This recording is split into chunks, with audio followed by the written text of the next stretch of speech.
Hello everyone, সবাইকে ঝুমুর lifestyle চ্যানেলের পক্ষ থেকে অনেক অনেক স্বাগত জানাচ্ছি। আশা করছি সবাই খুব ভালো আছেন এবং সুস্থ আছেন।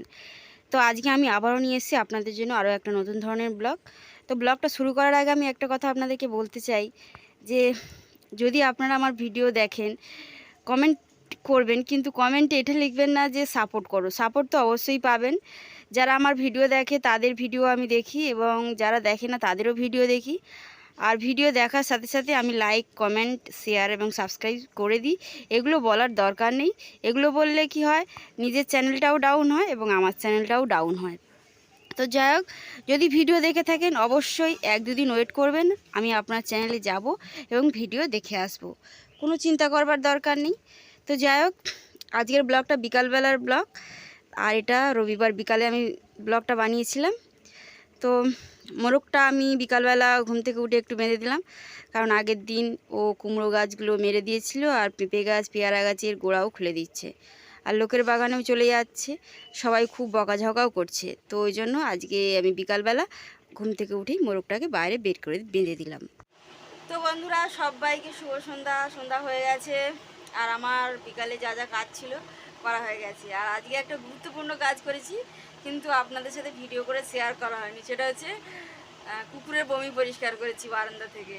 আজকে কুকুর অনেক বমি করে দিয়েছিল দুপুরবেলা।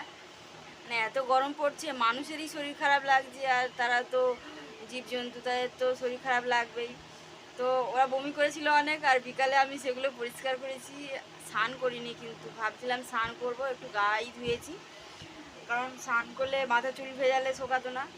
আর আজকে একটু মনও খারাপ লাগছে, কারণ এতদিন গবলু আমাদের বাড়িতে ছিল, সেই জামাই ষষ্ঠীর আগে থেকে এসছে, আর একটা বাচ্চা বাড়িতে থাকলে কত আনন্দ।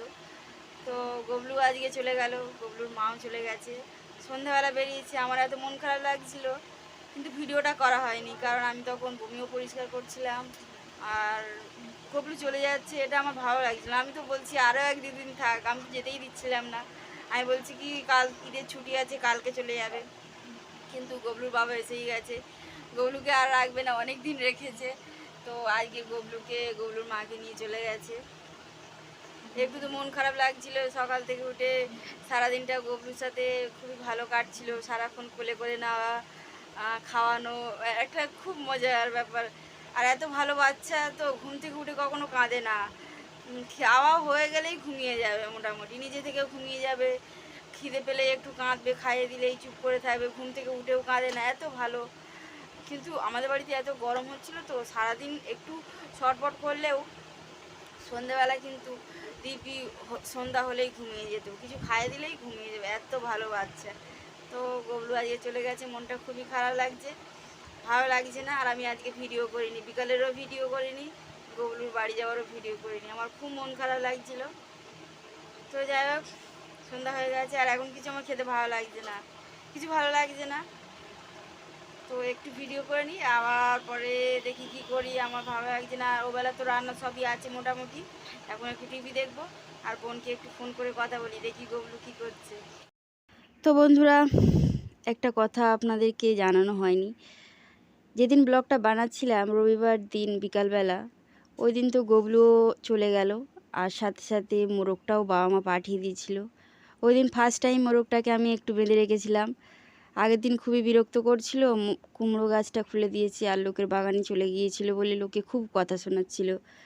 তো মোরগটাকে ফার্স্ট টাইম বেঁধে রাখলাম, আর যেই বেঁধে রেখেছি তো সন্ধ্যাবেলা বাবা মা দিয়ে দিল। এমনিতে ওকে কেউ ধরতে পারতো না, তো ভালো লাগছিল না। আর এখন যখন এডিটিং করছি এখনও ভালো লাগছে না। সকালবেলা হলেই মোরগটাকে ঘুম থেকে উঠেই ফার্স্ট টাইম বের করতাম, বের করে খেতে দিতাম, কিছুক্ষণ পর পর জল দিতাম। আর বিকাল হলে যখন মোরগটা খেলা করতো খুবই ভালো লাগতো দেখতে। তো আর তো সেটা হচ্ছে না। জীবজন্তু পোষা মানেই কষ্ট, যখন চলে যায় বাড়ি থেকে খুব কষ্ট হয়, তো ভালো লাগে না জীবজন্তু আর পুষতে। তো যাই হোক, ভিডিও করার মতো মন ছিল না সেই দিন, আর যেটুকু করলাম মানে ভাত বসিয়ে দিলাম রাতের জন্য, আর দিনের তো তরকারি ছিল, আর একটু দুধ গরম করে নিচ্ছি, কারণ বিকালের দুধটা তো আমাদের বাড়িতে থাকেই, বাবা আর ভাই খায় বলে। আর একটু বাসনগুলো মেজেছিলাম, সেগুলো একটু গুছাচ্ছিলাম, আর দেখি যে দুধটা পড়েই গেছে, ভালো লাগছিল না কিছু।